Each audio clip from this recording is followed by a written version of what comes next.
Big pass வீட்டிற்குள் வெளியில் இருந்த போட்டியாளர்கள் மீண்டும் வந்த நிலையில் கனி மற்றும் சுபிக்ஷா ரெட் கார்டு சம்பந்தமான கேள்வியை ஏன் கேட்கக்கூடாது என்பதை பற்றி பேசி வருகின்றனர். இப்போது கிராண்ட் ஃபினாலே நெருங்கும் போது 5 போட்டியாளர்கள் மட்டுமே வீட்டில் உள்ளனர். இதில் வெற்றியாளர் யார் என்று எல்லோரும் ஆச்சரியமாக கேள்வி எழுப்பி வருகின்றனர்.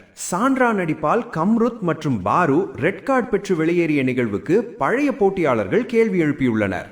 ஆனால் கனி, அரோரா, சுபிக்ஷா, விக்ரம் ஆகியோர் இது நம்பத்தக்கது அல்ல, ரெட் கார்டு குறித்து கேள்வி கேட்க வேண்டாம் என்று கூறி கவனம் ஈர்த்துள்ளனர்.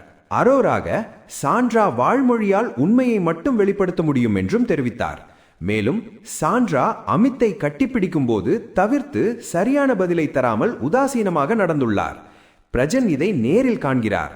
மொத்தத்தில் சாண்ட்ரா இந்த சீசனில் பெரும்பாலான போட்டியாளர்களின் கோபத்தையும் வெறுப்பையும் சம்பாதித்தவர் என்று உறுதியாக சொல்லலாம். பின்னர் இந்த வீட்டில் ஒருவரை நண்பராக வெளியே கொண்டு செல்வேன் என்ற கேள்விக்கு போட்டியாளர்கள் உணர்ச்சி மிக அழுகை விடுத்து தங்களது கருத்துக்களை பகிர்ந்தனர்.